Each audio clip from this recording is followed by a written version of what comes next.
Welcome to our channel. Today, we're diving into 3 spine-chilling true horror stories that will keep you up at night.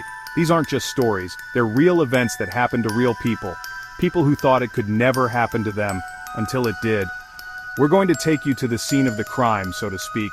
You'll hear the sounds, you'll see the sights, you may even feel what they felt. Before we get started, make sure to like, subscribe, and hit the bell icon for more terrifying tales. And leave a comment if you've ever had an experience even remotely close to what you're about to hear.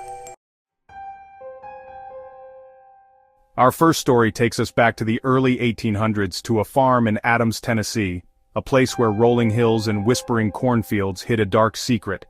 This is the story of the Bell Witch.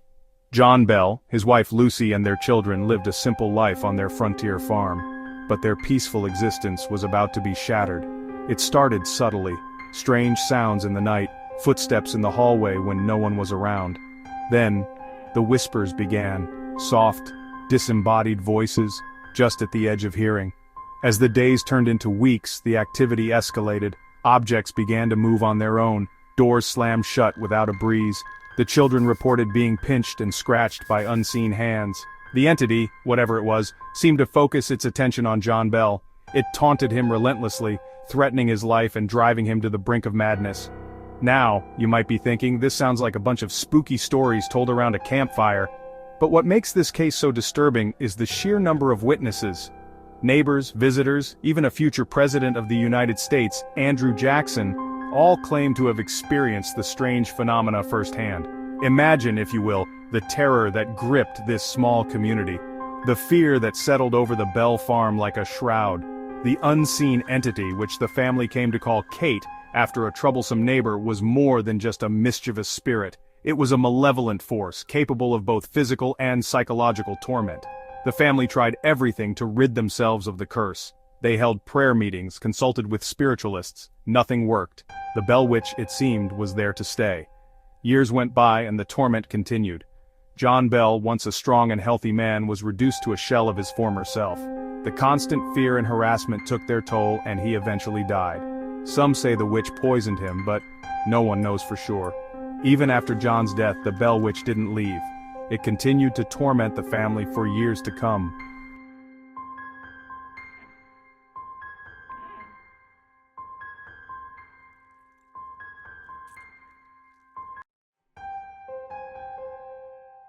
Now we travel to the frozen wastelands of the Ural Mountains in Russia. It's 1959. The Cold War is in full swing, and a group of 9 experienced hikers sets off on an adventure into the wilderness, never to return alive. Led by 23-year-old Igor Dyatlov, the group was made up of students from the Ural Polytechnic Institute. They were young, they were fit, they were experienced, but nothing could prepare them for what awaited them on that desolate mountain slope.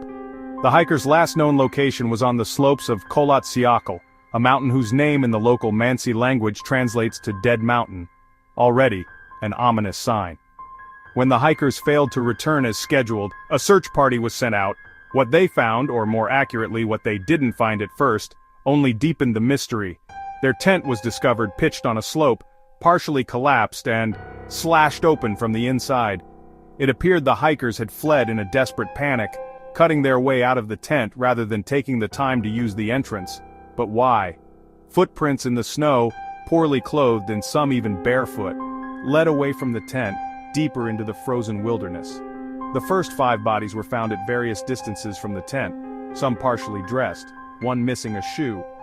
The cause of death for these hikers? Hypothermia. Strange, considering they had time to grab some of their gear but not enough to dress properly. But it was the discovery of the remaining 4 hikers 2 months later that sent chills down the spines of even the most seasoned investigators. These bodies were found buried under 13 feet of snow in a ravine further down the mountain. Their injuries were disturbing, to say the least. 3 of the hikers had suffered severe internal injuries, 1 with a fractured skull, 2 with major chest fractures. These injuries were consistent with a tremendous force, almost like they'd been hit by a car. But there was no sign of any vehicle. Adding to the mystery, one of the hikers' clothing was found to be radioactive. What does radiation have to do with any of this? No one knows. Theories abound, from avalanches to military experiments, even paranormal activity. Theories range from a Yeti attack to secret government weapons testing, but to this day, the Dyatlov Pass incident remains one of the most baffling unsolved mysteries in history. Chapter 3. The Uninvited Guest. The Enfield Poltergeist. From the frozen peaks of Russia, we now journey to the suburbs of London, England. It's 1977, and in a seemingly ordinary house on Green Street, Enfield, an extraordinary nightmare is about to unfold. This is the story of the Enfield Poltergeist. Peggy Hodgson, a single mother, lived at 284 Green Street with her 4 children.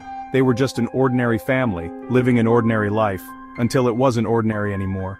It started with strange noises, knocking on the walls, furniture moving on its own. Then, 11-year-old Janet started exhibiting strange behavior. She levitated in her sleep, spoke in a deep, guttural voice that wasn't her own. She claimed to be possessed by the spirit of an old man who had died in the house.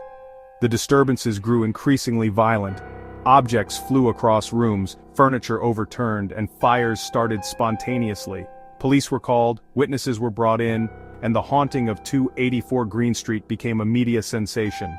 Newspapers ran daily stories, skeptics and believers alike flocked to the house, and paranormal investigators descended on Enfield, eager to study what seemed like a genuine case of poltergeist activity.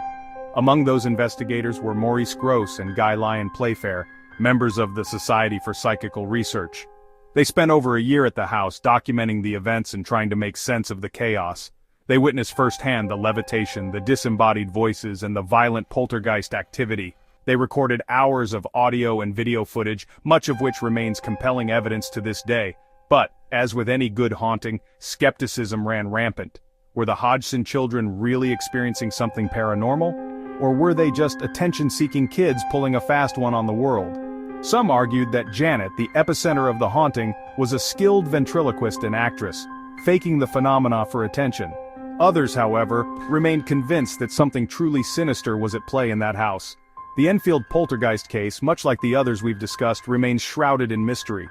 There were just too many unexplainable events, too many witnesses who experienced the chilling events firsthand. Whether you believe in the paranormal or remain a staunch skeptic, one thing is certain: the story of the Enfield poltergeist continues to send shivers down spines and spark debate even today. Thanks for watching. If you enjoyed these stories, don't forget to give us a thumbs up and share your own horror experiences in the comments below. We want to hear from you. Have you ever had a brush with the unexplained? Encountered something you couldn't explain? Let us know in the comments. Until next time, stay safe and sleep tight.